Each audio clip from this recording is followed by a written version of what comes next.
A Whitley County high school teen died in an ATV crash over the weekend. His family, friends, and classmates are mourning his loss today, missing the smile they say brightened everyone's day. WYMT's Hannah Reynolds has more from Williamsburg. Fisher Barton knew how to line up a room and his entire school.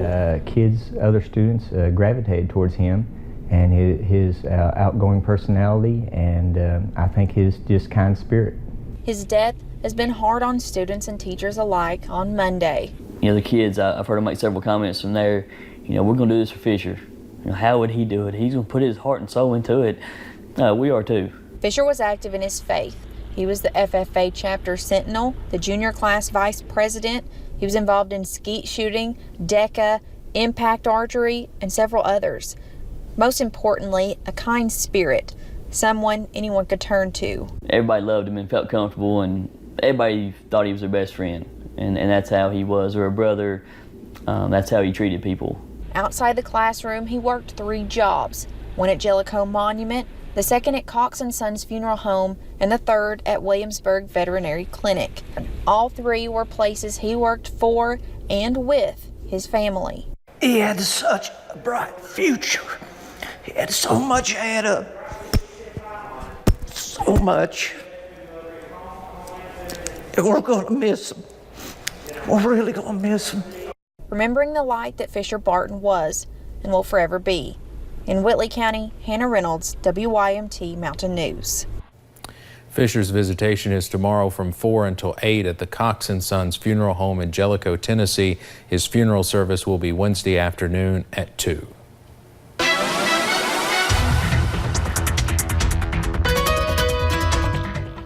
And that cold front moved through today and brought us some rain last night and brought us rain almost all day today. We can go ahead and take you to a few of those cameras. You see some heavier rain along Interstate 75 in London. That was earlier today. Most of that now starting to dry up just a little bit. Looking into downtown Whitesburg, 56 degrees right now with those cloudy skies. Seeing those roads drying up a little bit down there as well. And checking out those temperatures across the mountains, a lot of us into about those mid 50s. We'll continue to see them drop a little bit. Still a little bit warmer if we're looking down into Middlesboro, Jonesville, as that cold front continues to push through, but starting to feel a lot cooler out there. And as we look at satellite and radar, you can see that heavier rain has moved out of our area now over into parts of West Virginia and into Virginia, but still hanging on to a few of those stray rain chances. So scanning the skies now, you're seeing a little bit of that light green across the mountains, but most of that will continue to move out of here as we head into the rest of those overnight hours and as we head into your Tuesday as well. Temperatures, though, will drop overnight into about the upper 40s to lower 50s. We'll hang on to a few of those rain chances, but as we head into the rest of the work week, will the cooler temperatures continue?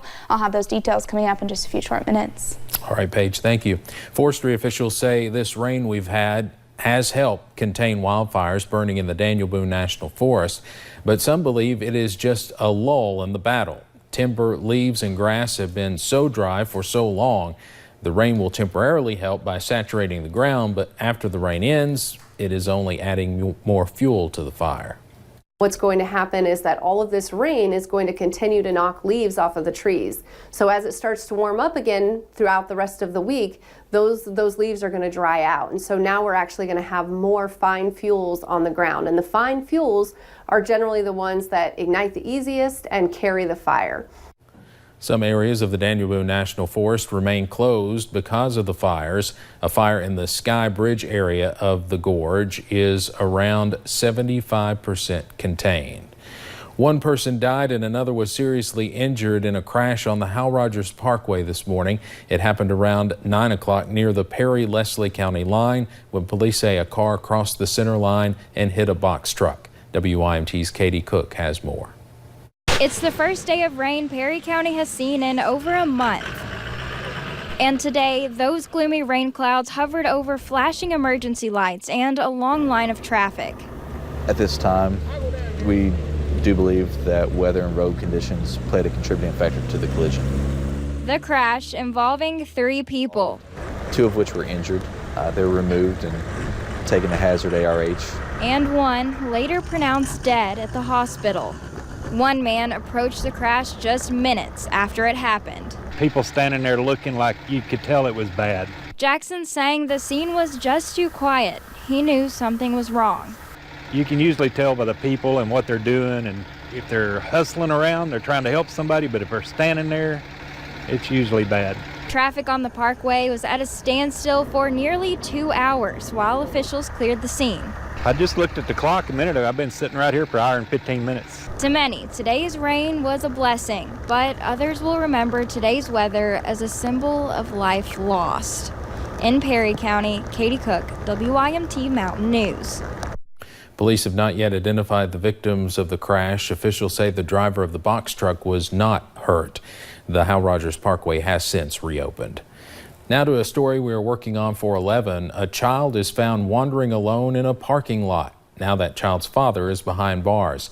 Police say someone found the child in the parking lot of South Laurel Middle School. They say when they got there, they found the boy's father, Bradley Askvig, passed out.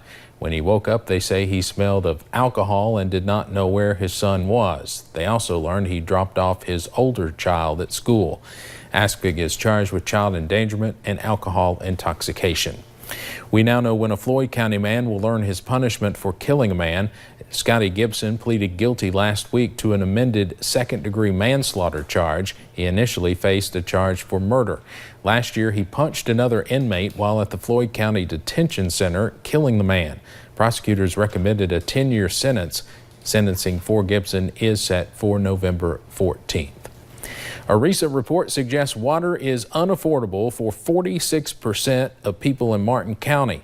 Folks there have the 8th highest average water bill in the state. WYMT's Marianne Fletcher talked to a couple in Warfield about their water worries. Penny pinching. It means more to the people of Martin County. We wouldn't drink this water at all. But with rising water and sewage bills, every cent saved becomes more important. You have to sort of choose what you're paying, grocery-wise, medicine-wise, just basic everyday needs. Rita Kirk and her husband Gary struggle like many of their neighbors. The water bill, if paid by 10/20/2019, is $352.15. This bill is after 2 months. As one of the poorest counties in the state, it is also the 8th highest average water bill out of the 141 districts. We do not have a leak. We do not have a pool. We don't have anything like that should use 19,000 gallons of water. Gary is a busy man. I take care of my dad, who's got dementia, and I take care of my mom, who's got Parkinson's. Now he is worried for the future of his family. You wonder what's going to happen to them and what's going to happen to your family and how you're going to make it. While they try to figure out how to pay this bill. Everybody's going to have to go to the river and either get buckets like in the old days because you can't afford your regular water. And pay for bills in the future. In Martin County, Marianne Fletcher, WYMT Mountain News.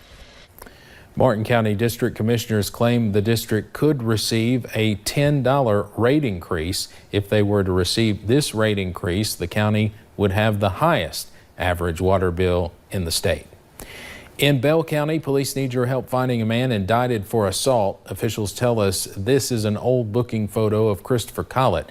In July, a grand jury indicted him for first-degree assault. They say he beat a man with poles, causing serious injuries, including head trauma. The indictment suggests the victim also lost sight in his left eye. Collett failed to appear in court this morning. A warrant was issued for his arrest. A new boost in the fight against the opioid crisis. The University of Kentucky is receiving an $87 million grant. It will launch a new study looking at the impact of opioids on communities. New at 6, Hillary Thornton explains the historic grant for UK.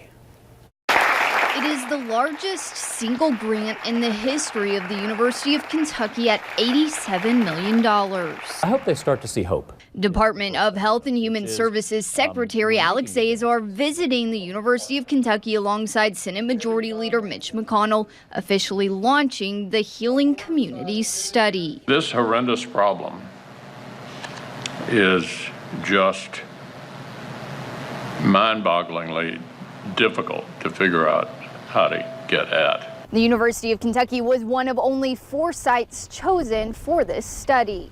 Kentucky is really one of the epicenters of the opioid crisis, so there's just tremendous expertise here, and honestly, the communities here are further advanced in their thinking than in many other communities in the United States because they've had to deal with this for so long. The University of Kentucky establishing itself as a premier research institute, also playing a role in bringing this initiative here. The goal is to bring all different areas, from law enforcement to mental health professionals to employers, together to tackle the opioid crisis, working on prevention, treatment, and recovery. What we believe is the case is when a community really focuses its efforts, works together, they can make a material difference. The material difference they are hoping to see through this study is a big one, aiming for a 40% decrease in overdose deaths across 16 Kentucky counties in 3 years. Kentucky has suffered a lot over the last couple of decades from the opioid crisis, but we're making progress. In Lexington, Hillary Thornton, WKYT.